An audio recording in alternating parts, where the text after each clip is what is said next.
Hello, Radhe Radhe. Welcome to Learn for Life. Government and democracy.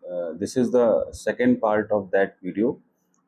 This is for the class 7 social science. So, you will be learning a few more things also. So let us start the discussion which we have started in the previous video. So let us recall that which is the different form of government. कि अलग अलग जो forms होते हैं government के वो कौन से होते हैं. Governments can be classified in different ways. जो government होती है उसको classify कर सकते हैं अलग अलग ways से.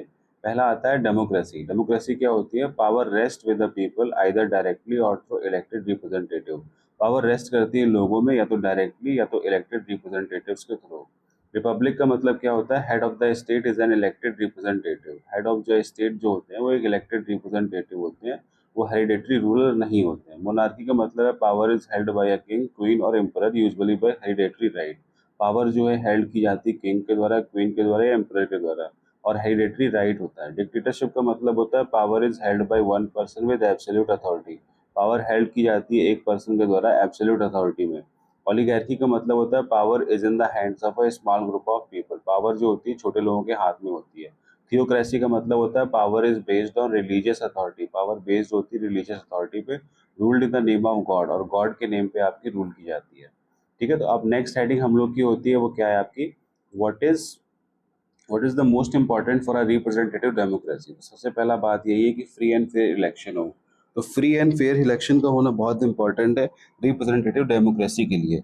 सेकंड आता है एंड इंडिपेंडेंट जुडिशरी. जो इंडिपेंडेंट जुडिशरी है उसका होना बहुत जरूरी है. थर्ड है आपका rule of law and equal justice. Rule of law हो और इक्वल जस्टिस हो. Protection of fundamental rights. Fundamental rights का प्रोटेक्शन हो. Freedom of speech and expression. Freedom of speech हो और एक्सप्रेशन का आपका फ्रीडम हो. Accountability and transparency of government. Accountability हो और ट्रांसपेरेंसी हो गवर्नमेंट की. Active participation of citizen. Citizens का एक्टिव पार्टिसिपेशन हो. A free and responsible media. Free और रिस्पॉन्सिबल मीडिया हो. ठीक है, राइट्स हैं, वॉइसेस हैं, पार्टिसिपेशन है, ये सब आपका होता है. थर्ड आपका आता है कि डेमोक्रेसीज अक्रॉस द वर्ल्ड. मतलब वर्ल्ड के अक्रॉस में डेमोक्रेसीज कौन कौन सी होती है? Democracy exist in many countries with diverse cultures and tradition. Democracy exist करती है बहुत सारी कंट्रीज में जहाँ पे आपका डाइवर्स कल्चर होता है और ट्रेडिशन होता है. जैसे पहला है आपका नॉर्थ अमेरिका. यूएसए और कनाडा में आपका एग्जिस्ट करती है. यूरोप में कहाँ पे? जर्मनी, फ्रांस और यूनाइटेड किंगडम में आपकी करती है. एशिया में कहाँ करती है? India, Japan, south of Korea में करती है. ऑस्ट्रेलिया और ओशियानिया में ऑस्ट्रेलिया और न्यूजीलैंड में करती है. अफ्रीका में साउथ अफ्रीका और घाना में. और साउथ अमेरिका में ब्राजील और अर्जेंटीना में. तो कुछ की पॉइंट्स हैं हम लोग को वो देखने हैं. ऐसे democracies very in size, culture and history. ये बहुत ही एक ऑब्वियस पॉइंट है कि डेमोक्रेसीज जो होती हैं वो वेरी करती हैं, मतलब चेंज होती हैं साइज में, कल्चर में और हिस्ट्री में. All share common values like freedom, equality and participation. सभी शेयर करते हैं कॉमन वैल्यूज को, जैसे फ्रीडम हुआ, इक्वलिटी हुआ या पार्टिसिपेशन हुआ. Global cooperation strengthens the democracy and peace. जो ग्लोबल कोऑपरेशन होता है वो स्ट्रेंथन करता है डेमोक्रेसी को और पीस को.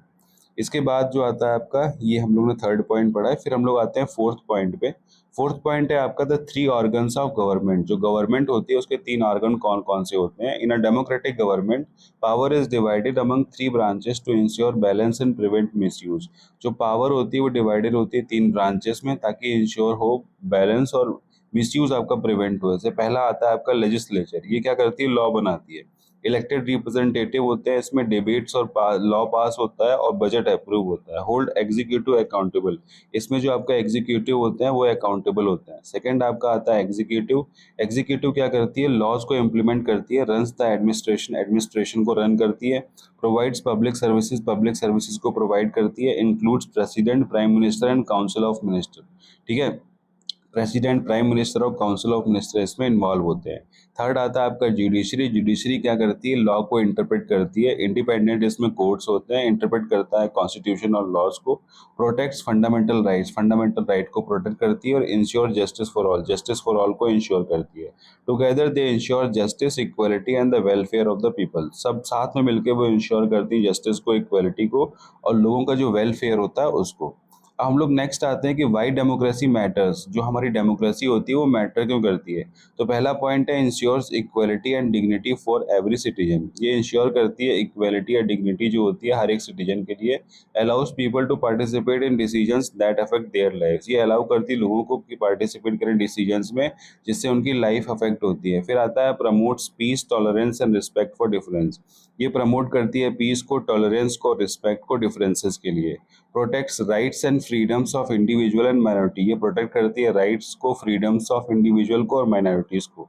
Leads to better decisions and development, और बेटर डिसीजन एंड डेवलपमेंट होता है उसे लीड करती है। Creates accountable and responsive government, और क्रिएट करती है अकाउंटेबल या रिस्पॉन्सिव गवर्नमेंट को।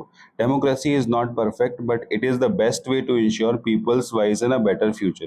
डेमोक्रेसी जो होती है वो परफेक्ट नहीं होती है बट एक बेस्ट वे होती है ताकि लोगों की वॉइस या बेटर फ्यूचर को ये इंश्योर करे। इसके बाद फिर आपका 6 पॉइंट आता है early Republic India and world. India और वर्ल्ड में अर्ली रिपब्लिक कौन सा है? तो पहला आता है India. In 1950 India adopted it's constitution and became a republic. 1950 में इंडिया ने अडॉप्ट किया अपना कॉन्स्टिट्यूशन और एक रिपब्लिक बन गया। ठीक है। वर्ल्ड में 1776 में यूएसए ने डिक्लेयर किया इंडिपेंडेंस और एक रिपब्लिक बनाया। Universal adult franchise voting right for all adult from the beginning. सबके लिए वोटिंग का राइट था। 1789 में फ्रेंच रिवॉल्यूशन ने प्रमोट किया आइडिया जो होते हैं लिबर्टी के, इक्वलिटी के, फ्रेटर्निटी के। Parliamentary democracy, elected representative makes law. Parliamentary democracy में क्या होता है? इलेक्टेड रिप्रेजेंटेटिव आपके लॉ बनाते हैं। 19 से 20 सेंचुरी में many countries adopted republican and democratic system. बहुत सी कंट्रीज ने अडॉप्ट किया रिपब्लिकन और democratic system. Diverse country united by democratic values. Diverse जो कंट्री होती है यूनाइटेड की जाती है डेमोक्रेटिक वैल्यूज से। फिर आता है regular elections and peaceful transfer of power strengthen democracy. जो आपके रेगुलर इलेक्शंस होते हैं और पीसफुल ट्रांसफर होता है पावर का, उससे आपकी डेमोक्रेसी स्ट्रेंथन होती है। फिर आता है आपका United Nations promotes democracy, human rights and peace globally. जो आपका यूएन होता है वो प्रमोट करता है डेमोक्रेसी को, ह्यूमन राइट्स को और पीस को ग्लोबली। ठीक है। तो डेमोक्रेसी जो होती है वो परफेक्ट नहीं होती है बट एक बेस्ट वे होती है ताकि हम इंश्योर कर सकें लोगों की वॉइसेस को और बेटर फ्यूचर को। ठीक है।